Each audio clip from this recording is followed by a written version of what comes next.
Hello, everyone, to the International Women's Day organized by ARRA Arts and the Consulate General of India in Toronto. My name is Srivastava, and I'm the moderator of today's session.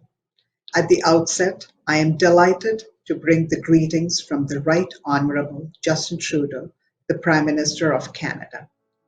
It is with great pleasure that I welcome you to this ARRA Arts event in honor of International Women's Day 2021. The COVID-19 pandemic has devastated many lives and many communities, and it has impacted all of us in profound ways.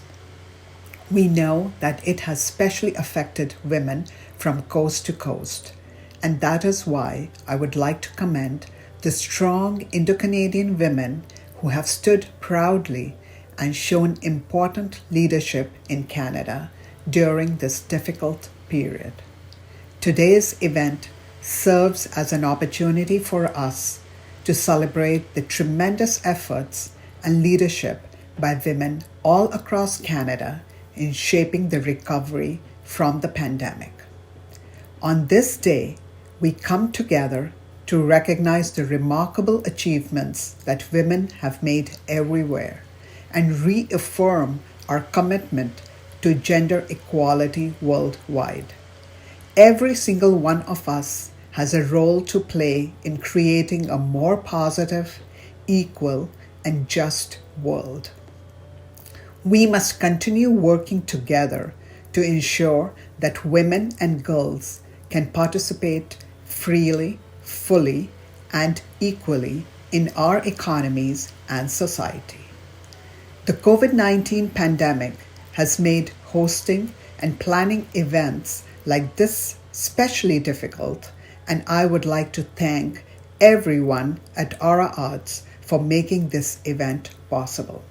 Please accept my best wishes for a memorable International Women's Day and a successful event. As we begin to celebrate the International Women's Day with such an amazing group of panel, I would like to thank the Consul General of India, Apoorva for partnering with ARRA Arts. Consul General, if you would like to welcome the panel. Thank you. Thank you, Anand. Namaskar. First of all, wish you all a very happy Women's Day. What a pleasure to welcome this eminent panel of women today.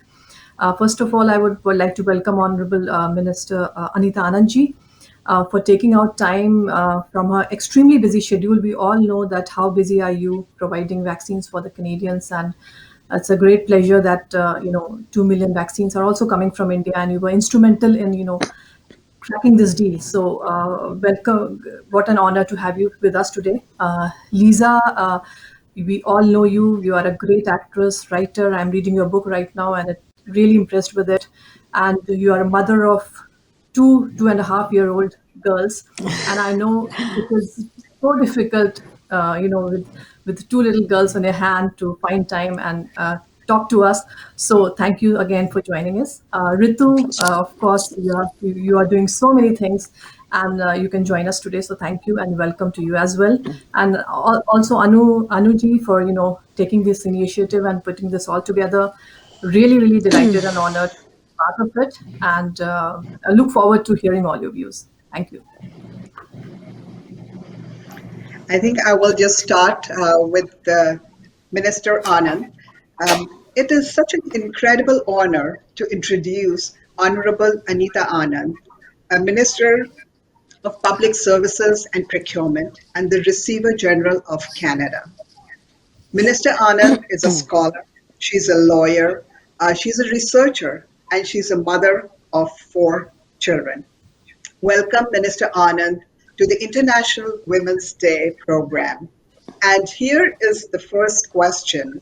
How has COVID-19 impacted women in leadership? How have you, as the Minister of Procurement and Public Services, faced any challenges, or have you seen any glass ceiling? If you could please answer that. Well, thank you so much for having me here today. And it's such a privilege to be on this panel in celebration of International Women's Day. I just want to start and say at the outset that one of the reasons that I chose to run in the federal election in 2019 was because I believe that we need our government and public institutions, such as universities and hospitals, to reflect the demographic characteristics of our country. And when you see a paucity of South Asians in government and in other institutions, especially in terms of women's representation, you say to yourself, what can I do? What can I do to encourage other people to take these leadership positions? So that is the main motivation that I had prior to seeking elected office. And once I was appointed to be a cabinet minister in the Trudeau cabinet, I was able to say that to my colleagues and, of course, my own daughters and other young women across the country. In terms of your question and the impact of COVID on women, we have seen that this pandemic disproportionately affects women in all areas of our society, and especially in our workforce. Women tend to bear the brunt of many of the child rearing activities in the home, while at the same time participating in our labor force in crucial sectors, including the healthcare sector and childcare and elderly care, to name just a few examples. And so what we have seen in this pandemic is that women who occupy these multiple roles are disproportionately and negatively affected as a result of the pandemic. In particular, we have seen women's employment dropping faster than average, and we have seen that the virus places a particular burden on those who are undertaking unpaid care. And so that has been a concern that I have across the board in terms of all women, including South Asian women who tend to occupy many of these areas in our workforce. What do we do? Some people call this a she session, not a recession, a she session, because of the disproportionate impact that it has on women. Part of what our government has been trying to do is to set up a feminist response and recovery fund, which presents funding in terms of millions of dollars for projects for underrepresented groups, for racialized minorities, for those groups who would need funding to further participate in social, domestic, and political life. That's just one example. We need to band together as women and as South Asian women to assist each other in moving forward during COVID and beyond. And my particular focus has been to reach out to various sectors of women in our community, as well as the broader Canadian population, to offer my assistance and advice wherever needed. And I'll continue to do that because of the importance we must place on encouraging South Asian women to keep going despite the pandemic. That is my overall message, I would say. We need to keep going and help each other through this crisis. So thank you. No, thank you, Minister. You're absolutely right, because during this pandemic, women have they have suffered the most, as you said, more so. And even all our healthcare sectors, or whether it's the retail sectors, traditionally, those are the sectors where the women were employed. So even from an economic loss point of view, that was a lot of our women and people who suffered. So it is really nice to know that there is a recovery program for that. So thank you so much for that. I'm going to now move on to my next speaker, Lisa Ray, who is an actor, an author, and an activist, and above all, a mother of two adorable twins.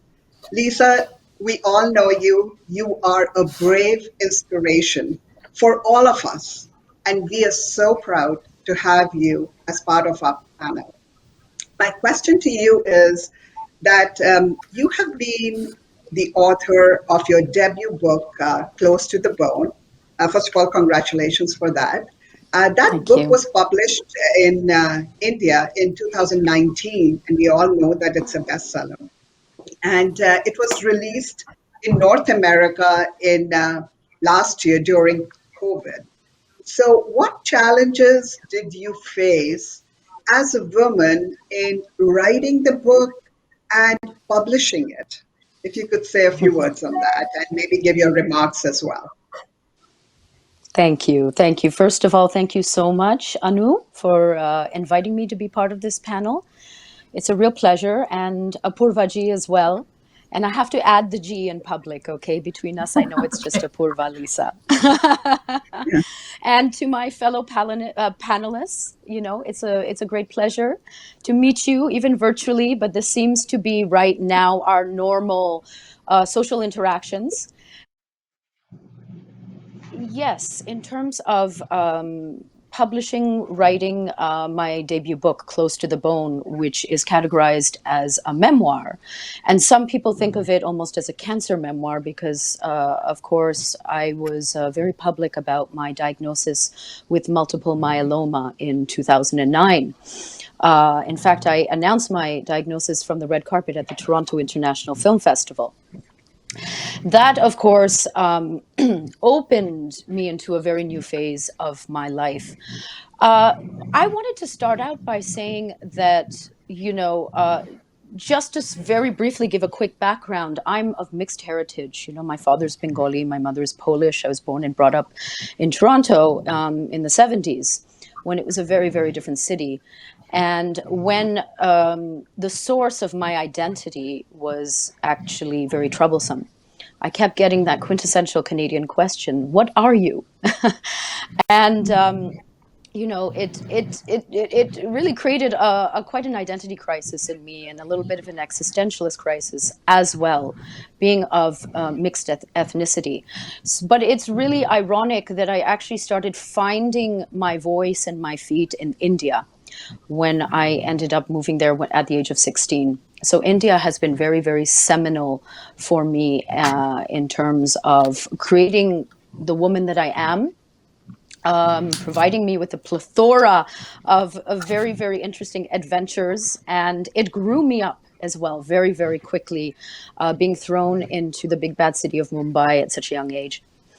But coming back to Close to the Bone, what I realized along all these years is essentially I've always wanted to write.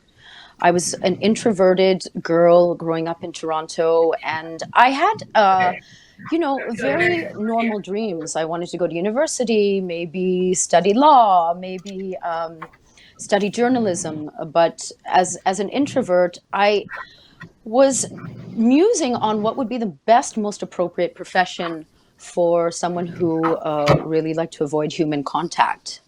So as you can tell, it's very ironic that I ended up in front of the camera and, in a very public arena.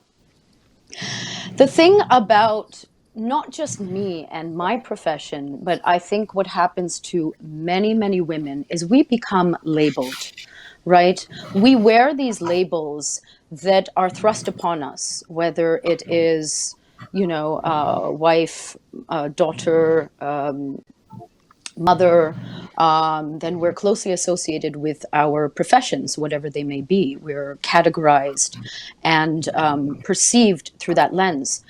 And for me, it ended up being something very problematic because though I was associated with glamour, etc., there is a kind of a funnel vision about anyone who, particularly women who are associated with an industry where you're being photographed and made up all the time, and turned into a celebrity.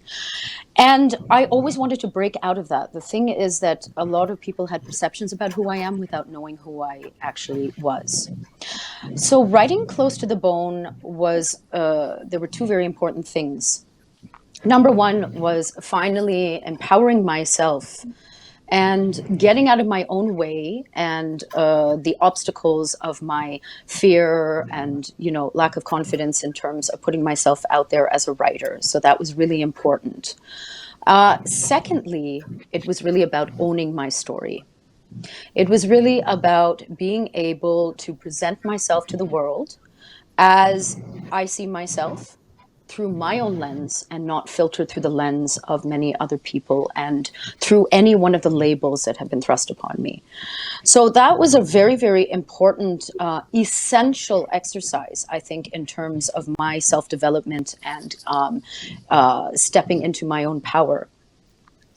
In terms of the challenges that I met, I'll try to keep this very anecdotal, but initially I was offered a contract to write close to the bone by a publisher here in Canada on the basis of a blog that I wrote when I was diagnosed with multiple myeloma called The Yellow Diaries. And it was my way of processing what I was going through. It was very unusual to be diagnosed at 37 with what was perceived to be basically a fatal cancer. So that obviously brought up a lot that I had to personally process. And I ended up writing a blog and sharing it online. And I was actually celebrated for that, for being so public about my diagnosis, because I am sort of recognized to be the first so-called Indian celebrity or Indian personality to speak so openly about a cancer diagnosis, because we do have a problem within the South Asian community with talking about our traumas, with owning our traumas, speaking about them, whether it's something like a cancer diagnosis, whether it's mental health, whether it's domestic abuse, etc. And we have to start breaking those silences. And so for me, writing was a way of breaking through those taboos and a way of also empowering myself to be able to confront my disease. So I was offered a contract on the basis of my blog, and I ended up quickly writing a manuscript, and I had a lot of pressure on me. I remember sitting in a boardroom with a lot of men in suits, and it was the marketing department. And it was a very traumatic experience for me to write about such personal, I haven't held back. I've opened myself to my vulnerability, which I ultimately believe is our strength. But it was very, very personal material. And I'm sitting there in this boardroom, and these men are telling me, April is a very good month to release cancer memoirs. So you got to get it done by this date. And I was overwhelmed. I was intimidated. And I thought, okay, they're telling me I have to finish my memoir really quickly. So I really raced through it and submitted it. And as soon as I submitted it, I just realized in my gut, in my instinct, which I think is a really, really important part of our overall I don't believe in only using a rational mind to take decisions. I think that we have to take into account our instincts and develop them. But my gut told me, this is not the book you want to tell. You have to withdraw it. So, against all advice, I went and I withdrew my manuscript, because I realized that even my publisher was actually trying to position my story as what I like to call tragedy porn. This, look at this poor girl sort of, felled at the height of her career with this terrible disease and blah, blah, blah, and everything like that. And I said, that's not me. That's not my story. And I'm not a victim. So I withdrew my manuscript. I actually ended up sitting on it for many years. I had a lot of pressure, a lot of people constantly checking in and asking me, well, what's happening with that book? Well, what's happening with the book? Have you finished it? Da, da, da, da. And I was very harrowed by all of this pressure, because I am not a procrastinator at all by nature. I'm, when I put my mind to something, I accomplish it with commitment and dedication. So I knew that there was a reason why I was sitting on these words. And it was, again, it was really that I had to digest a lot of my experiences, and a book has to take its own time. It had to be stewed, it had to marinate, it had to come from an authentic place within me. And I also didn't want to cash in on any, particularly aspect of my perceived celebrity, etc. So this ended up being a great scholarship in standing your ground as a woman, in actually being a difficult woman. There are times when we have to be difficult. We are not brought up that way. I'm in my late 40s, and I know that, regardless of the fact that my parents were very liberal, and of different ethnicities. I was brought up still by the society at large around me to be polite, to be domesticated on a certain, to be amenable to what men say, to roll over, to not basically rock the boat. And a lot of my story, my personal story, has been about being able to step back into my personal power and not be afraid of rocking the boat in a mindful way, in a deliberate way, in order to be able to live my life from a place of authenticity, where my personal politics, where my personal values are aligned with my professional life. They begin to dovetail.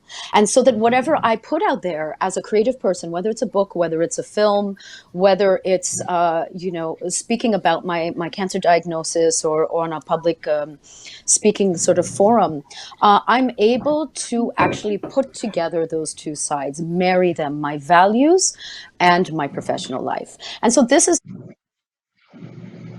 very much an expression and a celebration of that. And even though it released in North America in the middle of COVID, I'm still extremely grateful that the words are out there, and extremely humbled and gratified that the book has landed and found its audience. Thank you so much, Lisa. That is such an interesting story that you have told, and the narration you've put in so eloquently, and all the things that you went through, and you came out as a winner. We're so proud of you. I think I'm going to move on to our next speaker, the Consul General of India, who is a career diplomat for the past 20 years, almost 20 years. And so my question to you, Consul General, is that in your diplomatic career, you've lived in many different countries, and you have had to probably face a lot of challenges because being a woman diplomat, because this field is predominantly male dominated. So my question to you is that how did you overcome that, and did you actually feel that you were sidelined? Immediately, I can say no, but I will, condition it with a few things later. But to begin with, I've been extremely fortunate because the Indian diplomatic service is entirely merit based. Right from the selection process to our postings to everything, it's very much merit based. Since I have joined in 2001, one of the important examples is there has been 3 foreign secretaries, and foreign secretary is the highest you can get when you join the foreign service, who have been women, 3 foreign secretaries who have been women, and 25 of our current ambassadors are women. So personally, I also have held very important positions in the ministry and have been given very important postings. Even while serving abroad, I was never constrained to carry out my duties because of being a woman. In fact, I believe that women are particularly good at diplomacy because diplomacy requires a human touch. Women are better at having a peripheral visions and multitasking. We are capable of, on at the same time, of writing a speech and keeping an eye on the boiling milk and giving advice to our friends, being an agony aunt, and disciplining our children all at the same time, and we do it all the time. So I think that diplomacy makes it easier, any task, and diplomacy definitely. Having said that, I just want to make a couple of points regarding that.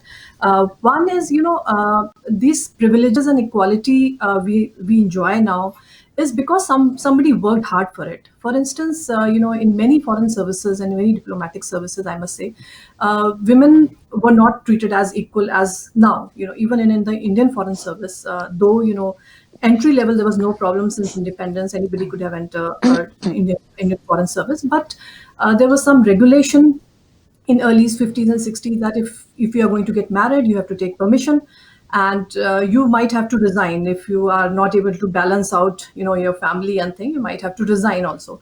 So this one of the first women Indian diplomat, CB Muthamaji, she was the torch bearer, and she fought for it. She fought for the equal rights, and in 70s itself, the rules were changed, and we enjoy all the perks equal, and it's totally merit based. So we must remember women who have made it possible, and also we should also like to make every little at every stage whatever changes we can make at a smaller level to provide this equality to the upcoming generation. Secondly, I want to point out that generally, as a woman, you are expected more. I mean, you have to work twice as hard. Once you have to be a good officer. You have to be a good mother. You have to be a good wife. You have to be good with your in-laws. You are supposed to remember all birthdays. So that gives a lot of pressure on the woman. So of course, there is no discrimination as such, but it's the inherent societal and cultural norms that gives a lot of pressure on the woman. So that will remain, and it has to change little by little. And of course, we have to make our own changes, and we have to make our own impact and our own differences. But overall, I can say that these 20 years in foreign service has been and a great journey, great journey, learning experience, an enriching experience, and I won't I won't like to change it at all. Thank you. Thank you so much, Consul General. And I'd like to also say that we are very happy, we are very proud, Consul General, to have you in Toronto. And we did get to see you in the first 6 months of your tenure. Unfortunately, with the COVID now, we are all in our homes and we don't get to see you. But thank you so much for all the wonderful work that you have been doing in our community. Thank you. I'm going to move on to my next speaker, Reetu Gupta, who is a profound businesswoman and an active contributor to the local communities. Ritu, when you became the president and the CEO of Easton Group of Companies, of hotels, what challenges did you face as a woman in business, and how did you overcome them? Beautiful. Thank you so much. What a great question. First of all, Anuji, thank you so much for having me. I'm so honored to be on this panel with these amazing, super powerful women. Honorable Minister, I am so honored to be alongside with you. Honorable Consulate General, it is just a pleasure. And to our Canadian superhero, Lisa G, I am so happy to be here. It is so wonderful to be here with all of you. In terms of overcoming these challenges, so to be very honest, I have had these challenges on my path since I started in business. And the reason why was I was not only the youngest person in the room, I was usually the only woman and the only Indian. And so I felt as I went through my path, I had these different barriers in front of me, and I had these challenges that I had to overcome. But the one thing that I didn't do is I didn't look at my situation and say, I have to go through these challenges, these obstacles, but I'm a woman, what will I do? Instead, I looked at it and I said, I have these challenges, I have these obstacles, and I'm a woman, and I'm going to make sure that I go down my path with that type of strength. I have been in situations in boardroom meetings where the men will purposely speak over me to make sure that I'm not heard. I have still to this day, I will be emailing people and they see my title and they assume I'm a man. So they will email me back and say, okay, Mr. Gupta, we'll go ahead with this. It's so interesting. And when I became CEO, especially, a lot of people would just give me that look for a second, and almost as if they thought they had misheard me, that maybe she's not the CEO. Maybe they meant to say something else. And there has been a lot of challenges this way. For me, I'm very spiritual, and I very much believe in God, and I believe that I am guided. And there is a saying by the Dalai Lama, and he says that when you have a sincere motivation, when you have sincere compassion and sincere goals, you will always be successful. So for me, as I did my work and as I went forward down my path, I made sure that I wasn't there to prove myself to anyone. I did not say, I have to go down this path and I'll prove that my work is better than everyone around me. Instead, what I said was, I'm going down this path and I know that I will prove this to myself. And I know that I will make sure that this path is the best work that I can do. So when I go home at night, I can say that this I did the very best that I could, and that is how I went through day by day. That's very, very well said, Ritu. Indeed. And I can see that you are very spiritual. I saw the Om symbol right on top of the wall over there. So thank you so much for your comments. For those of you who are tuning in, we are having an exclusive International Women's Day celebration with the Honorable Minister Anita Anand, Celebrity Lisa Ray, Consul General Apoorva Srivastava, and businesswoman Reetu Gupta. So now I'm going to move on to my next question to the Honorable Minister. Minister, you have had a very illustrious career of academia, of law, of corporate governance, and now public service. What message would you like to give the South Asian women in Canada so that they can succeed as a woman? Well, thank you so much, Anu, and I want to echo the sentiments of everyone else on this panel that it is a huge honor for me to be here with you today and to share our personal stories. And that's where I'll start. My mother and father met in Ireland in the 1950s. They were married in England. They lived in India and Nigeria before immigrating to Canada in the 1960s. And they were one of the very few South Asians in Nova Scotia at the time. They brought my big sister with them, who was born in Ibadan, Nigeria, and then my sister and I were both born in Nova Scotia. So we're three daughters, and my mother's from the north and my father's from the south. So we were a very eclectic group of, I would say, South Asians in Nova Scotia at the time. And my mom, she recognized that life might be challenging for us. But what she told us to do is to dedicate ourselves to public service. And we were raised with that in mind, even though it might be difficult, given that we were, by and large, very different from everyone else in our community in rural Nova Scotia. That was not something that my parents focused on. And so they continued to push us to be useful in our communities, to serve our communities. And that's exactly what, obviously, I have ended up doing. But in terms of advice, I mean, these are challenging times. COVID has been challenging for women, as I mentioned, but I think as South Asian women, we feel an extra challenge because of our identity and because of the challenges that we have all faced in our respective workplaces. And as a result, I think what does it take for me personally as a South Asian woman in government to go on? What motivates me every single day? Well, for starters, and I wonder if other women feel this way also, I always think of my parents and the lessons that they taught us, just like the one I mentioned. You know, your country needs you, my mother would tell us. You need to give back to your community. And so even though I became a law professor and a lawyer, I always knew in the back of my mind that I needed to do more.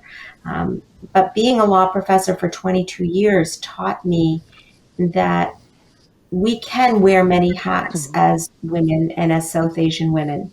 We can be professionals. We can occupy many careers, like Lisa herself was saying, as an actor and a writer. And so I think we should remember that we have the ability to push ourselves further and further. And I also have twin daughters and a son and another daughter, and this is what I tell them every day. I also draw a lot of strength from the Bhagavad Gita, which I read every day. And in particular, there is a paragraph in chapter 2, which I read every morning. And it's only 2 sentences, so I'll just share it with you. And it says, "Fall not into degrading weakness, for this becomes not a person who is a person. Throw off this ignoble discouragement and arise like a fire that burns all before it." And that last part, arise like a fire that burns all before it, is especially important for me during the time of procuring vaccines for Canada.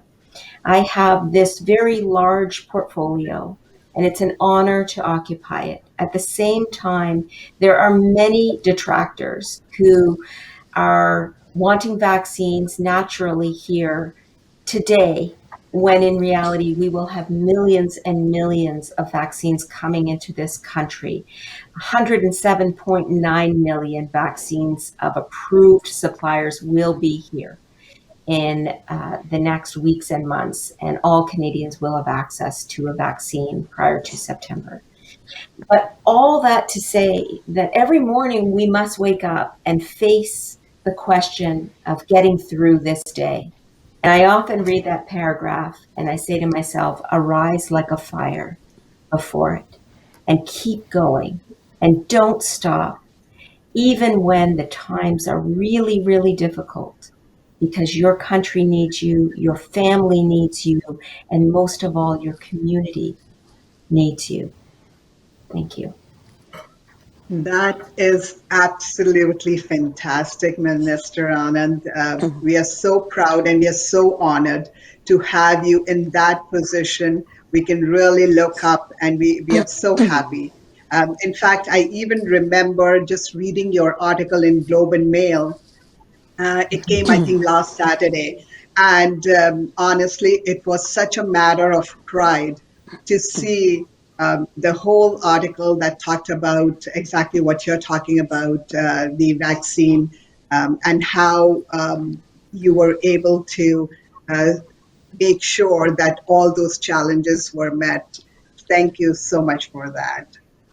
I'm going to move on to my next question, and that's to Lisa. Lisa, you are an actor and you're known for portraying very strong female characters in female centric productions. I know probably that has been a conscious effort on your part, but I just wanted to uh, find like how were you able to marry your personal beliefs into your professional life? If you could share your thoughts on that, please. That's a great question, Anu. Thank you. And I just wanted to say, Anita, that was a lovely quotation that you shared. It's interesting, and maybe it's a sort of a COVID reaction, but I've gone back to the Gita as well. I'm actually part of a study group. And so it was wonderful to hear that, and very, That's very incredible. encouraging that we have this timeless, enduring wisdom to tap into as not exclusively as South Asians, but obviously it is part of our legacy. And so, it's wonderful to be able to share that on whatever platform possible. So to get back to your question, Anu, yeah, how do you marry, your personal beliefs and your in your profession, particularly a profession like mine that is, identified to be very fickle, very transitory, perhaps a little bit superficial at times. It's not been easy, but it has been a conscious journey, and because I was doing something that was out of the norm from a relatively young age, from my late 20s in Mumbai, when I was, tempted and offered many, many of the mainstream sort of rewards of being popular at that time at a young age. And I resisted them. I was almost labeled, mad, crazy. What's wrong with her? And I don't know where the strength came at such a young age to stick to my guns, as it were. But I realized that because I stumbled into my profession, it wasn't a conscious choice, to be honest. And that's something that I write about in Close to the Bone, and something that surprises sometimes people, that I never consciously chose to be an actor or a model or any of the above. And because it wasn't a lifelong aspiration, perhaps I had, I had a little bit of detachment from the profession, or enough to be able to play with it and to be able to experiment with my own ideals and values. But what I wanted to say about consciously creating and designing a life based again on inconvenient at times themes is it takes a lot of resilience. It does take also mentorship. And I'm very, very fortunate that I have had many incredibly strong female mentors, like, of course, Deepa Mehta, who spotted me in Bombay and lifted me away from my very strange Mumbai princess lifestyle and brought me back to Toronto to be a part of her film Bollywood Hollywood, which later led to being a part of what I think is one of my greatest projects, Water.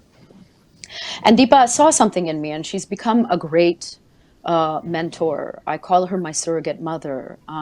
She is, of course, celebrated for a reason. And I've been very lucky in that it's actually happened almost subconsciously. So perhaps there is a great power in intention.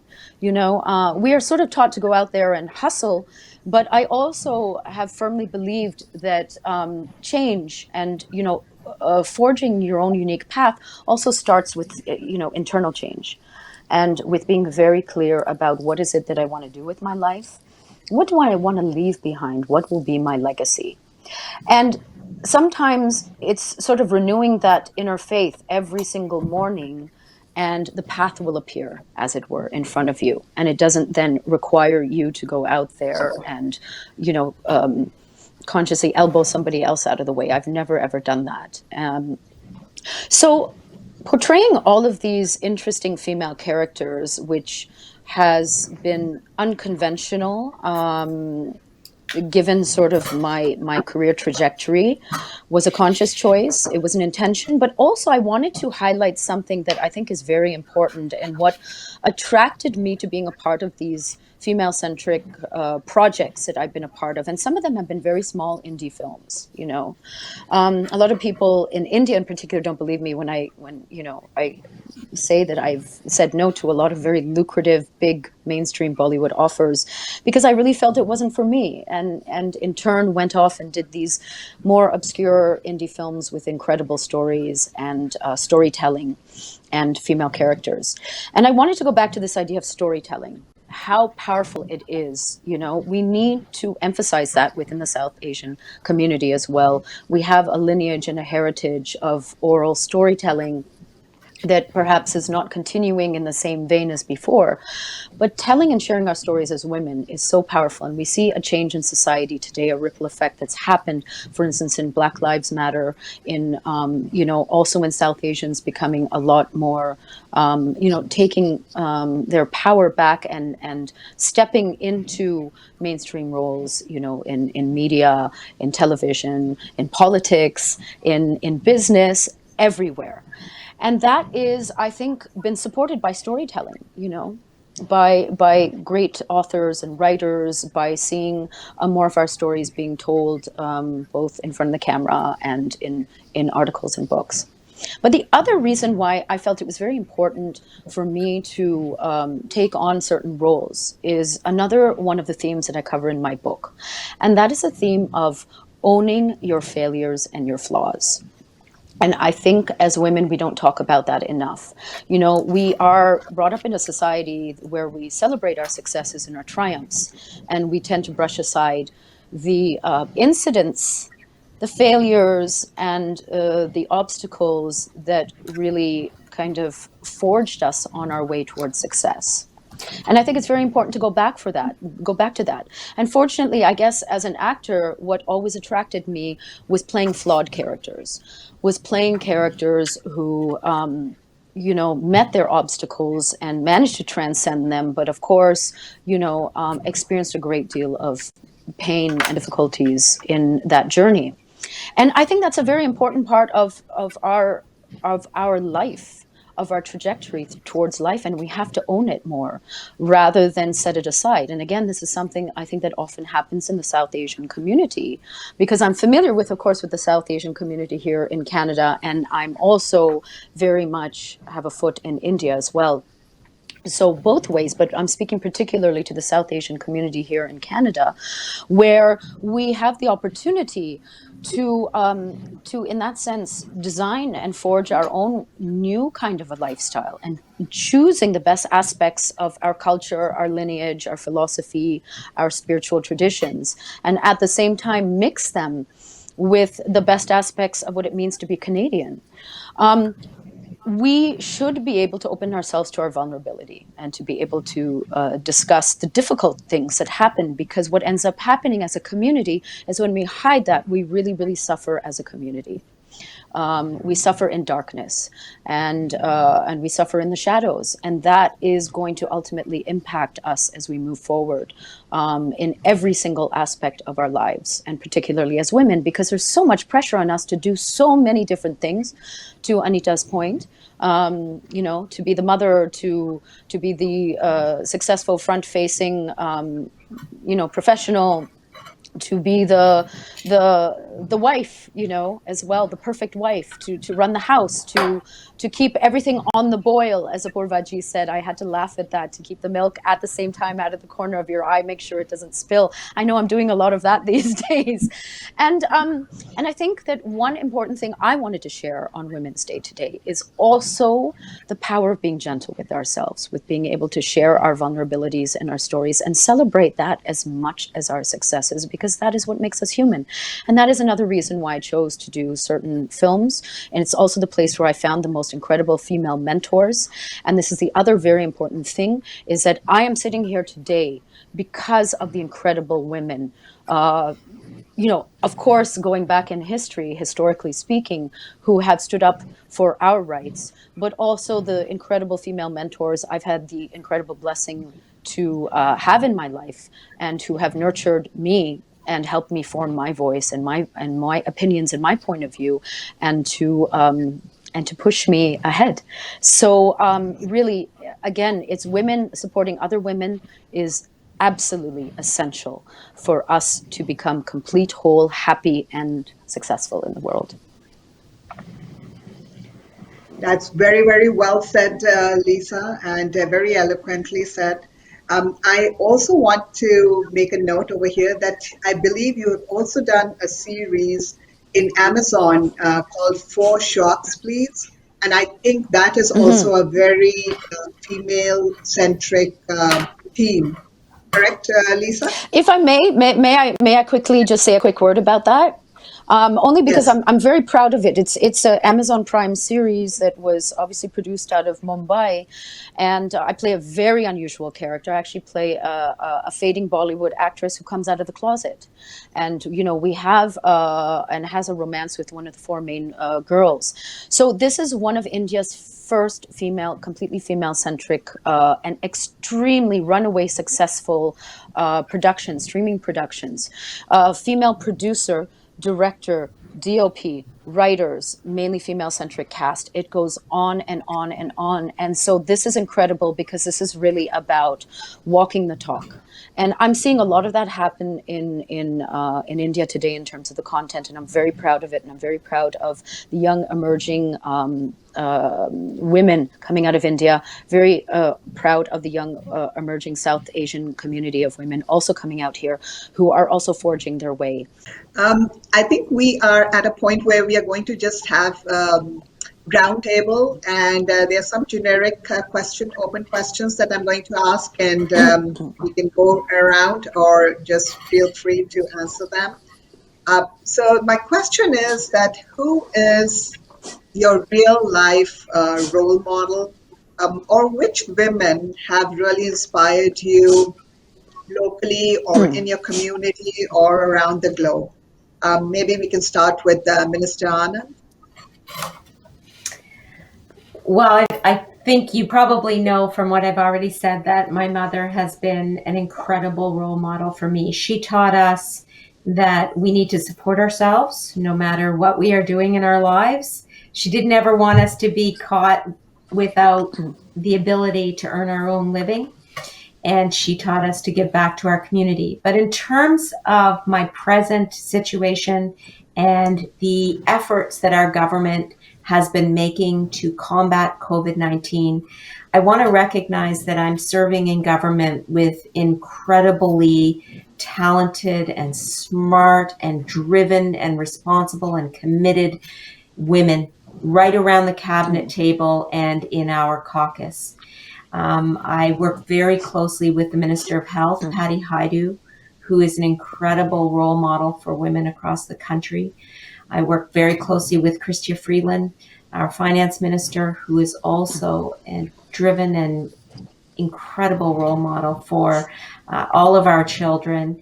And I would say across our cabinet and caucus, I am blessed to be able to learn from this very strong group of women. And it's a testament to what women in fact can do, right? When you look at the federal government's COVID response, women are at the forefront of our government's actions. And I feel very blessed to be part of that initiative.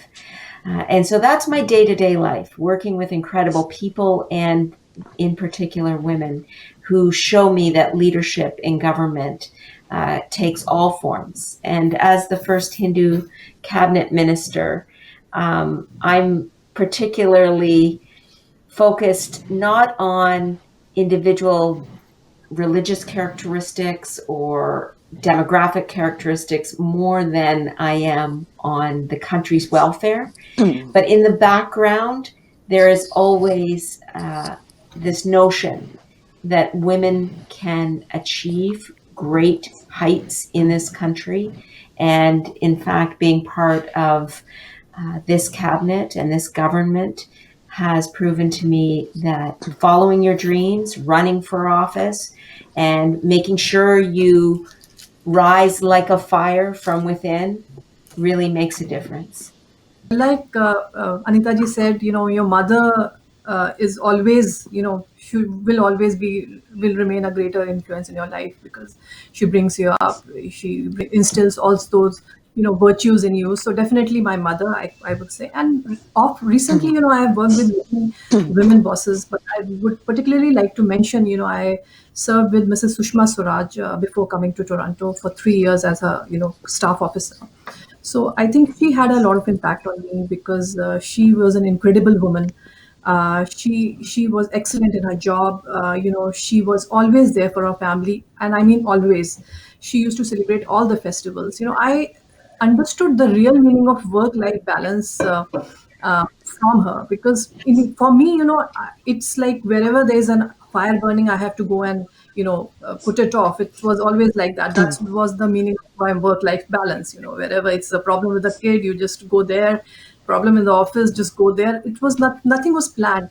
But seeing her, watching her, and working with her, I realized that no, it is possible to kind of integrate your life in a way where everything should be given equal importance. Apart from learning various social virtues like empathy from her. So in recent times, definitely, I would like to name her as my role model. Thank you, Apoorva ji. As everyone's saying, my mother was the one to teach me confidence, teach me the importance of family, teach me the importance of religion. I have also started reading the Gita, an English version. Honorable Minister, I would love to know the author of your Gita. I'm reading one by Eknath Esran, and it's beautiful. And also, all of you ladies are such an inspiration to me. Honorable Minister, the fact that you're the first Hindu minister, we need to sit on this for a moment. That is so amazing. And Honorable Consulate General, when I first met you, I just felt this is such a strong woman, and I was so honored and felt empowered just to be in that room with you. And I will never forget that moment. And Lisa ji, 4 More Shots deserves an entire discussion just on that show. The role that you played was amazing. You took a risk, of course, to play a role like that, and you did it amazing. And that show brought up so many issues that South Asians don't talk about, and it needs to be talked about.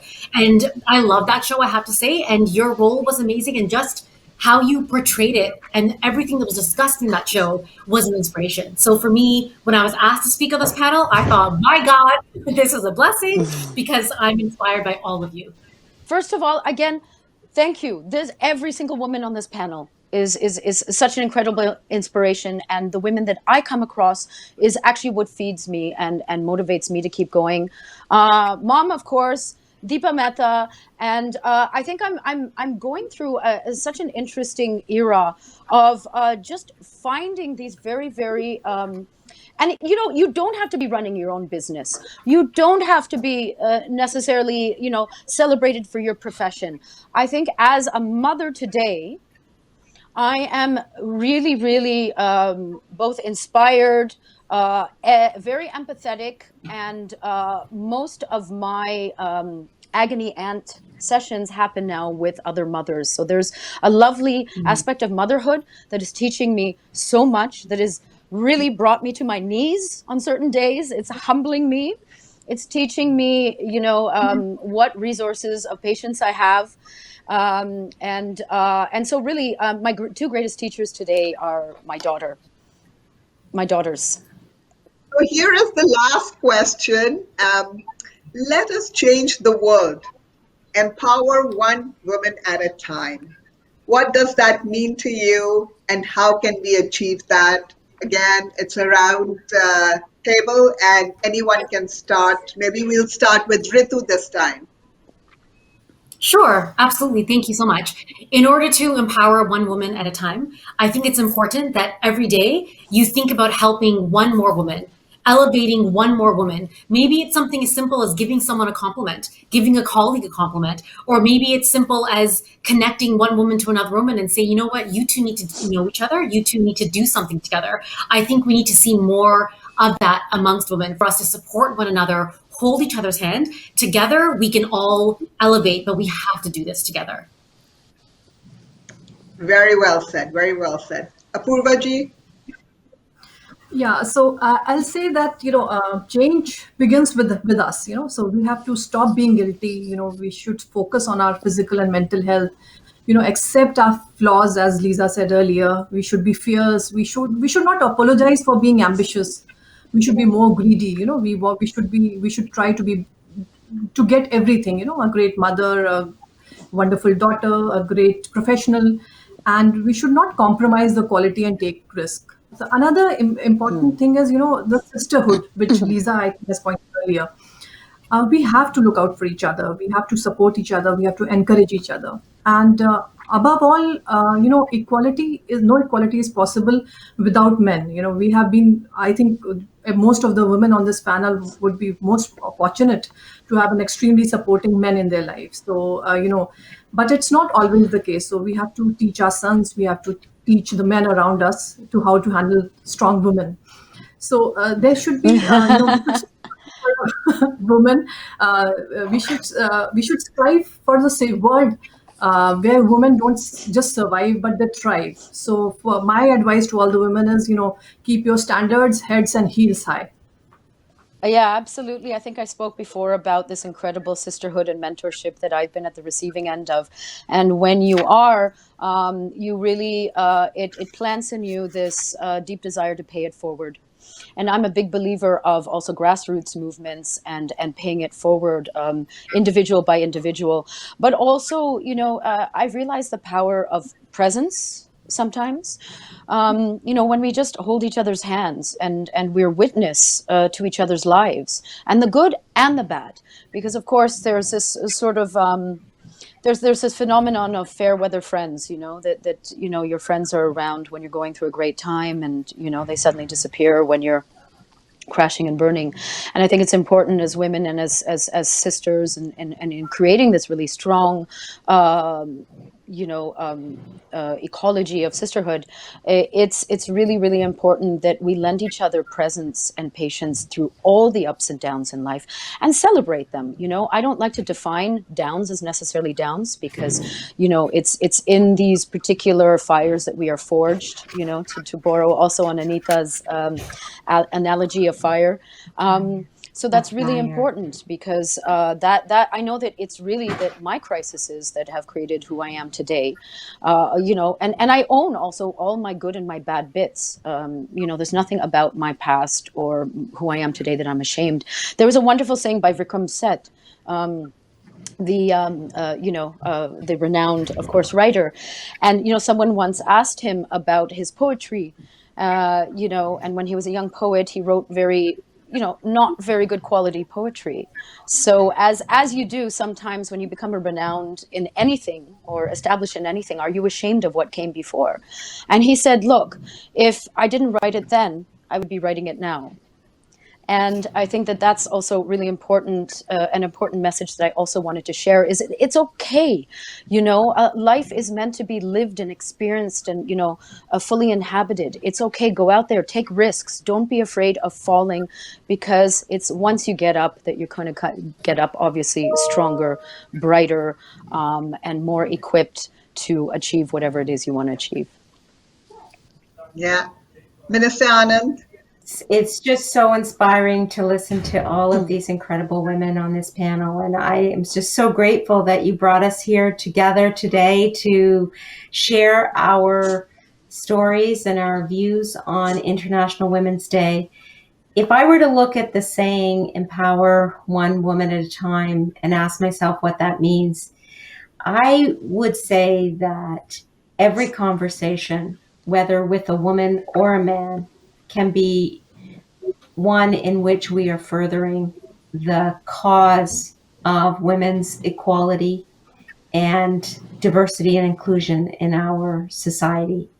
By our very example, by the way we interact with others, by the decisions we make to live a responsible and moral life, those are all ways in which we can continue to empower each other and our broader society. And I will just also say that I really like to hear the theme, or one of the themes of this panel, that we should be good and graceful with ourselves. I'm not particularly good at that. And that's particularly perhaps why I want to hear more about it. I beat myself up a lot. I don't get over things easily when I think I could have done better. And I think that we do need to be gentle with ourselves in good times and bad, and make sure that we are empowering ourselves while empowering each other. And so I thank you again, all of you, for the inspiration that you've provided. Thank you. Thank you so much. What an inspirational conversation it has been with all of you. For all the girls, for all the women to be inspired, to dream, and to reach for the stars. Thank you to all the incredible women in the panel. We got the opportunity to hear your thoughts, share our stories, and talk to each other, to empower each other, to love each other. Thank you so much for being part of this today. Thank you to our Consul General for partnering with ARRA Arts. And thank you to Yudhvir Jaswal and Preet Jaswal and the Y Media team for the production.